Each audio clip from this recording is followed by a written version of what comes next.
Damn, everyone's on the other side. I wish I had my clicker.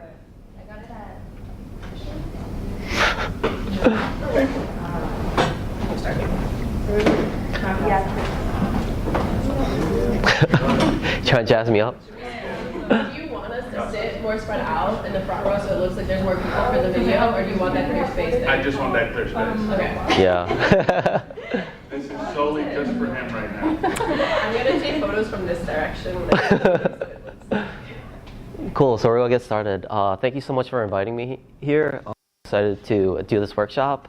So for you guys that don't know me, I'm Andrew Wynn, and you know, some people call me Dr. Wynn, but you can call me Vegan Drewsky, so that's my street name.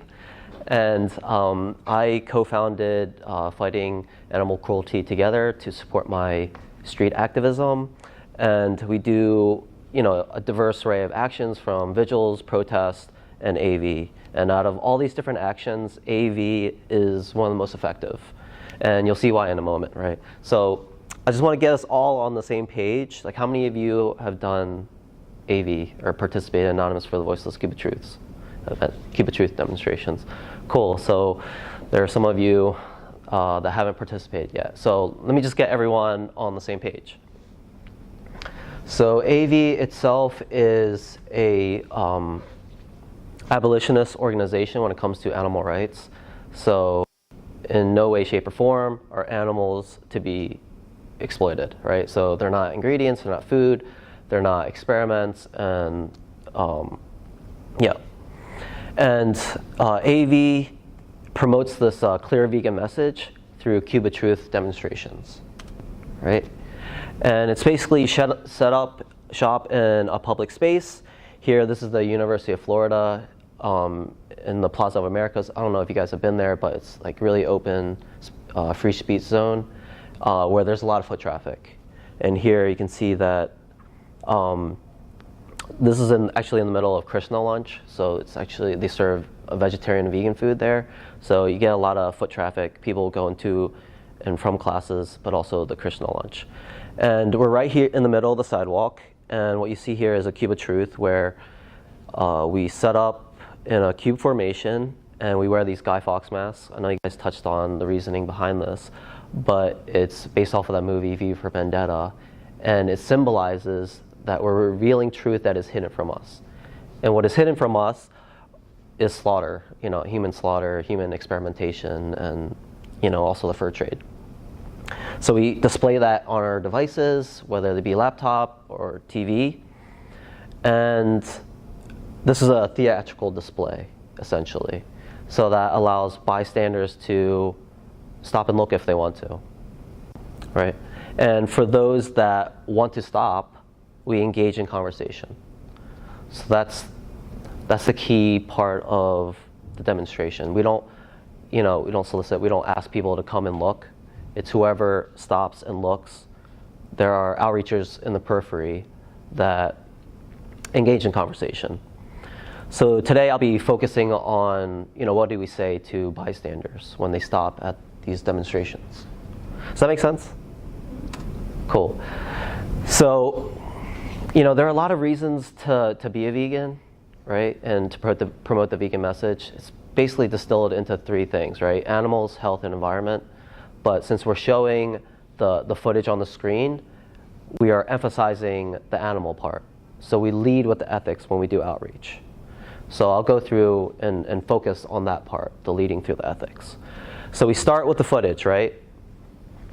And we want to end with people considering the vegan lifestyle. And that's our measurement of effectiveness in these demonstrations. We create tallies of people that explicitly say that they'll consider a vegan lifestyle. And, you know, the higher the number, the better, right? And we do that by closing with our Anonymous for the Voiceless card. You can see that, you know, here's the organization, and then here are the three things that are important for veganism, right? And we have different documentaries that they can research. And the critical part that we want to highlight when we close is the vegan 22-day challenge, right? So we want to give them support if they think it's hard to go vegan. And they can do that by signing up, and it's completely free. And we also, AV also tracks that number, so that's also additional layer of effectiveness, like how many people actually sign up. And then we have other resources like nutritionfacts.org, which goes over the health effects, and also the China study, which goes over the health effects. And you can highlight any parts of this when you're doing outreach. I wouldn't say like recommend everything. And I'll go through what I like to do. Okay, so how do we navigate from start to finish, essentially, is what I'd like to take you all through today. And there are different ways to do outreach, and I'm showing what I think is one of the most effective ways of doing it. So, when I take you through this, evaluate it with a critical eye, and take stuff that you like and discard stuff that you don't like, and basically find your own voice and integrate stuff here if it works for you. So the first part is the mentality. So your mental state going into outreach is absolutely critical. So it's not a debate. You're not trying to have a debate. You're trying to have a discussion, right? And this is important for your effectiveness, but also your mental sanity, right? So if it's a debate style, a lot of people get hardened to facts and statements, so they'll shut down and not be receptive to the vegan message, right? And the goal here is to not convert someone to veganism, right? The mentality here is for them to earn vegan points. So there's this theoretical point system, right, where any bystander can range from 0 to 100. Meaning that they're completely not vegan or never even heard of it, to when they reach 100 points, they're completely vegan, right? Have you guys heard of this theoretical 100-point system? Drop in a bucket. Okay. So when the bucket fills up, pops in. Okay, so it's cool. It's a different analogy, but basically they can earn vegan points through, not just through AV having conversation, but you want them to earn it, right? And I say and emphasize earn because you want them to come to the conclusion, right? And they can earn vegan points in a bunch of different ways, right? They can hear about veganism from a relative. They can eat good vegan food. And, they're all building towards, wow, yeah, I can go vegan. And they can watch slaughterhouse footage, documentaries. So I'll stress that again. The goal here is for them to earn vegan points. And if they reach 100, that's great. That's awesome. But you want them to earn it. And one way to do this is to be nice and non-judgmental. So in this specific type of outreach, you want to be nice, you want to be personable, you want to establish a connection with them. And it's basically, we're using the Socratic method. This old guy that came up with this idea that you should ask a direct line of questioning to get to the truth. And then this has been popularized by Earthling Ed, right? Everyone knows Earthling Ed. So yeah, a lot of what I'm talking about today utilizes his strategies. So myself have also watched hours of outreach footage, and this is what I've come up with. I like to distill outreach into 3 main parts or landmarks. Them being the problem, solution, and action. And you can intuitively know what this is, right? But let's break down what each of these components means and how you can do outreach. So the first one is the problem, right? Where it's easy. We can engage directly with the footage. There's, animals are being slaughtered. And you want them to acknowledge that, right? And you want them to realize that it is a problem because it's essentially animal abuse, right? So in this part of the outreach, I like to establish common moral ground. So essentially, that we're all against animal abuse. This is animal abuse, and that we're all against it. We as a society, me and you, right? So we're in this together. And one way to highlight this is to, do a thought experiment. If, I was beating a dog here right in front of you, what would you do? But let me just back up and take you through the series of questions that you can ask for them to recognize the problem. So you can start off with saying, hey, have you seen this footage before? How does it make you feel? Or what do you think about it? So these are specific outreach questions framed under this, 3-part framework. And then, they may say yes or no. Doesn't really matter what they say, but you can ask them how do they feel. It's always something negative, right? It's very rare that they say something positive out of it, even if they agree with it happening. And then I ask them directly, would you consider this animal abuse? And, majority of the time, they say yes. And then ask them explicitly if they're against it, And then I like to follow up with, if I was beating an animal in front of you, what would you do? And I like to keep it light and funny at times, and this is one of the ways I like to do it. Like after this question, is to say like, oh, maybe you'd kick my ass, and then we both laughed like, yeah, you should kick my ass, something like that. Because that's sort of like our gut instinct, right? It's sort of funny, right? When we see trophy hunters, a lot of meat eaters in the comments of the Facebook page, they'll say, wow, I want him to get eaten by the lion too, right? So they would want that same pain inflicted on the abuser. And that's one way to connect. Like, yeah, you should kick my ass. And then we usually both laugh. All right, so we've established that there is a problem. And then we all know what the solution is, but you want them to provide you with the solution, right? So you could ask, all right, what do you think the solution is to stopping animal abuse that you see on the screen? And there's sort of like two ways this question can go, right? They can give you the solution, right? Veganism, not participating in it at all, which is really awesome and easy outreach if they say that, because that can lead to the next part, which is the action. Or some people just really have no clue. They just can't think on the spot like that. And they might even ask you like what you think. And you could talk about like changing laws and changing practices, but ultimately you want them to go into the solution that we all participate in that's easy to do. We don't have to wait for lawmakers or whatever. And I like to follow up with saying, if we pay for this to happen, what do you think about not paying for it? So notice that the strategy is like question-based, right? I never exactly say statement. So animal abuse is always wrong. I never say that. I get them to say that animal abuse is wrong. And then in this case, ask them, like, what do you think about the solution for not paying for it, right? So that leads to veganism, right? So we're funneling them into the vegan solution. And then we can determine whether they can be a part of the solution, right? So we want them to take a certain action. So do you think you can participate in the solution? I mean, they can say yes or no, right? And if they say yes, that's awesome. Give them the AV card, and you're almost done. And I'll go over what you can highlight on the AV card. If it's no, that's when they pop up with like a lot of excuses. And then you can ask them, and you want to walk them through like the thought process.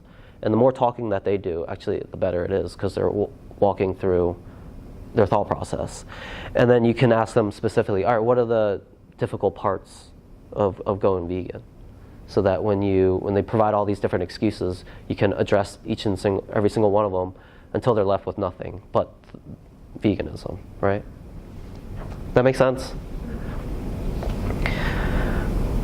So when you close, I'll go over the excuses at the end and how I would respond. But if they are receptive, you want to ensure that they are receptive to the vegan message. So the one thing I like to highlight, and that we all should highlight, is a 22-day vegan challenge. So AV tracks this when they sign up for vegan22.com, but they get full support for 22 days, and they say that it takes 22 days to break a habit. And they get access to a registered dietitian and a coach. So it's a full support group, which is really awesome. And if they sign up for that, they're likely going to go vegan, I think, at least. And then when I lead with the ethics, I haven't really talked about the health or environment, but I say this if for the health, I only talked about the ethics, but it's bad for your health too, and also it's bad for the environment. So I highlight those two documentaries to let them research on their own. And then I really like ending it with something like this. So I like to say, what we put on our plates has large ramifications for the animals, point at the screen, your health, my health, and environment. So it's sort of like a no-brainer, right? Do you think you could give it a try? And then they can say yes or no. If they say yes, that's a tally. And I think that's them earning vegan points. Does that make sense? I have a question. Yeah. Before we move on, can we go back to the PS? I'm going to say PSA slide. It was that one. So if you go back, if they say that wait, one more back. Okay. So what if they say instead they would because I don't know if this is an excuse, if they say that they don't have a problem with murdering animals, they just want humane options, less stuff. How would you talk to them about that point? Because I don't know. Yeah, so that's a good part of the outreach, right? Is if you get them to humane slaughter, you can walk them through the fact that there's no such thing to humanely slaughter an animal. So one thing I like to get them to do is reflect on what humane is. So what is humane? Does it mean compassion, to show compassion, right? So is it compassionate to do this? So when I do this, they're sort of like, oh shit, that's not compassionate. Oftentimes, not all the time. There's some people that say yes, that's compassionate because they go fast. But if they say that, I like to say, why do we cry when, babies die? Because they could have had a life filled with joy and experiences. Well, doesn't that happen for a cow or a pig too? Because we slaughter them at such a young age, they could have lived a full life, And I would also try to compare that and tie that in with pets. So, everyone loves pets, and their dogs or cats. So if that happened to your dog, what would you think, right? So there are a lot of different strategies to navigate through humane slaughter. I think I have a slide on that too. Okay. Yeah. But do you feel like those are good answers or strategies? Bringing it back to a pet is a good step. Yeah, and ask them, what's the difference between a dog and a cow? Yeah.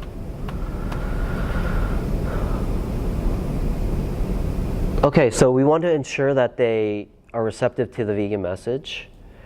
And those are the three things I like to highlight. But actually, nutritionfacts.org is really good if you because they're short YouTube videos and they're very informative. And then, so I just want to go through the full line of questioning. So this is the optimal outreach scenario, right? So have you seen this footage before? Yes or no?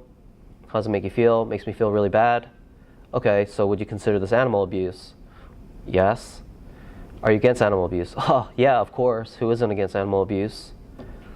Okay, so what do you think the solution is to stopping the animal abuse you see on the screen? Go vegan, not participate in paying for animal products? Do you think you could participate in the solution? Yes. I've actually had this happen a couple times, so which is pretty awesome.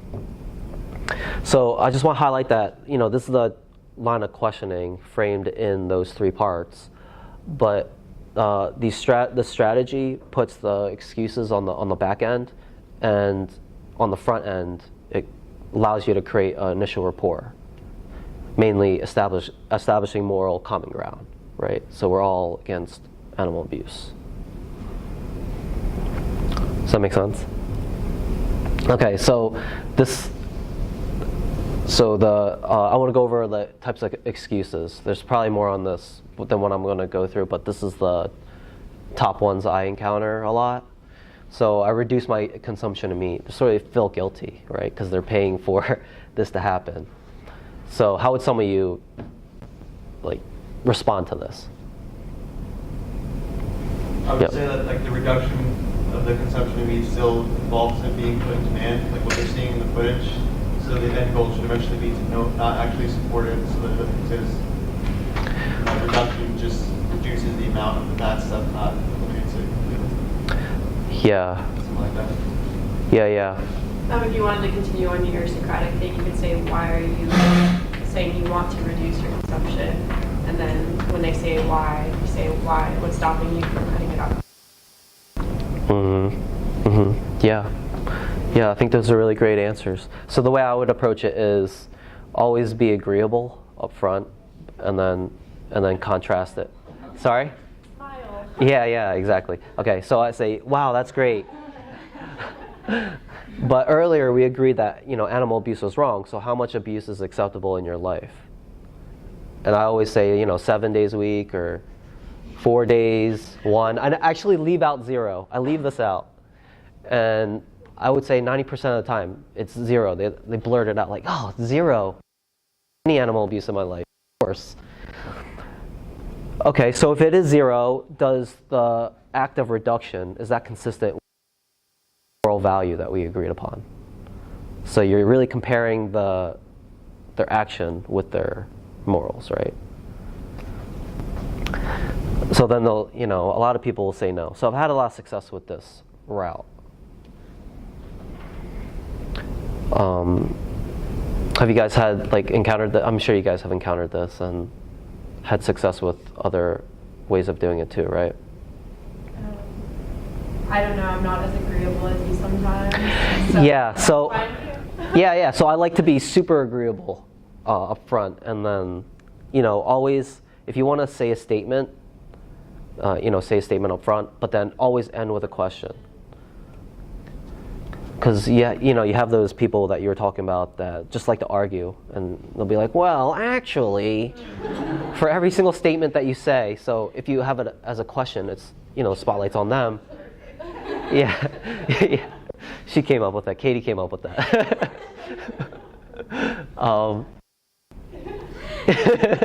But when you end with a question, wow, they're on the spotlight to actually engage in that question, and then you'll get people that won't engage in questions at all. So it's not much there, and you might have to try alternative strategies. But the majority of people do engage these questions, so that's why the Socratic method is very powerful. Okay, so I love eating meat. So you guys will find out a little bit more about me with my answer, but I like to say, yeah, I'm with you. I used to eat meat 3 times a day, like a year ago, actually. But we established that animal abuse is wrong earlier. Do you think continuing eating meat matches with that moral value, right? Always contrasting their actions with their moral values. That's one strategy. Another strategy is, yeah, I used to think that way too. So that's establishing common ground. And I used to eat meat 3 times a day, but have you ever asked yourself, are my taste buds more important than the lives of these animals? What would you say? And a lot of people really struggle with this. Like, oh man, it sounds so stupid that my taste buds are more important, but I really like my taste buds, You could just see them. They're just calculating stuff in their head. So you'll get, yeah. So you'll get that, but you will get, I would say the majority of the time, no, that's silly, dang, you're right.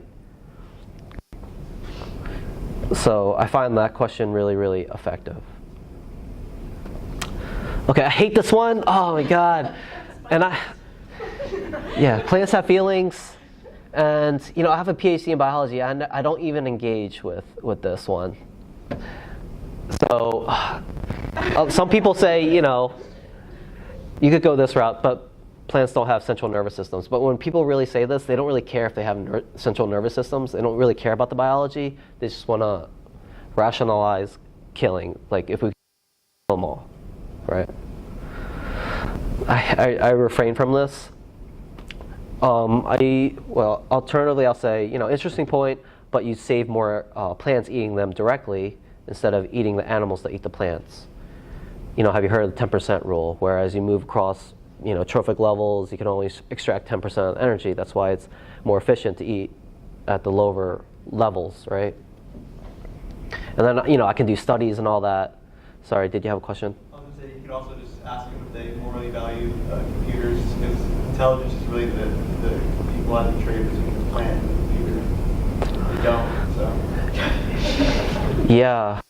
That would be a tough one for me, because it takes a lot more explaining to do, and that could, yeah, and it can go off of these tangents, so I avoid tangents at all costs, and I funnel them straight into the ethics. I don't mess around. Even though I have a PhD in biology, I'm not going to argue that plants don't have feelings, because they don't care. They don't care. That's my experiences, at least. So then that question I'd end with, would you go vegan to save more plants and animals? So I hate this one, but it always comes up. Okay, it's too expensive. This one's sort of easy. The way I would say, yeah, I used to think that too. But it is if you're eating processed vegan food. But the cheapest foods are, quinoa, beans, rice, and veggies. This is not very Socratic, so to switch it to be more Socratic, like what are the cheapest foods that you can buy? And then they can answer, right? And then I used to get this a lot, the world's never going to change, and we're not going to change, our whole society or population. And one thing I like to say is I totally agree that it's really difficult to change past habits. What about you? Do you think you can adopt a vegan lifestyle to, combat the animal abuse that you see on the screen?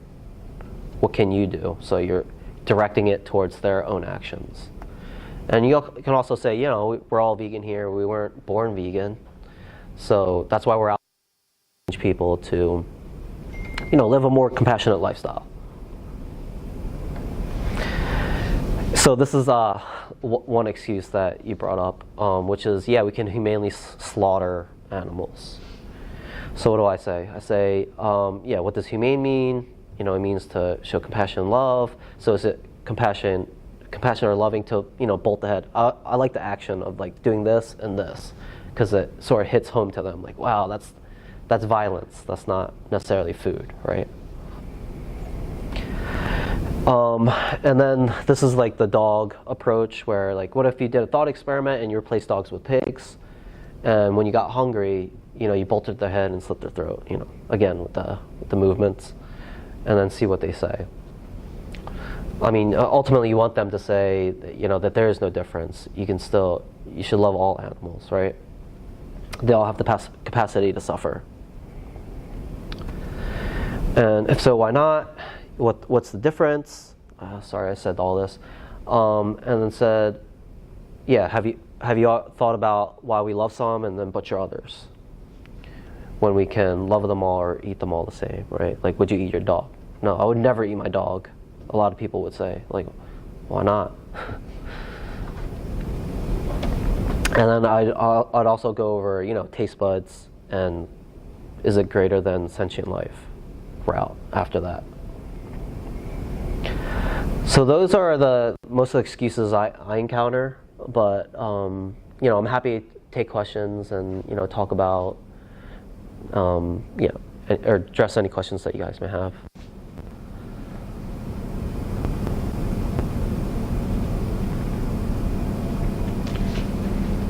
What do you think? Do you guys think you can implement these strategies? Do you think they're good strategies for you? Yeah. Sorry, Danny, you had a question? I was going to say, sometimes, back to the humane slaughter thing, if somebody does end up agreeing that the bolting and everything is compassionate or whatever, I'll continue to be Socratic and just say, so we established the definition of humane is to show compassion. So how can you show compassion to something by killing it at 1/4 its lifespan while it has a will to live? Or make it shorter than that too, but it's you can put all this context that obviously implies no compassion at all.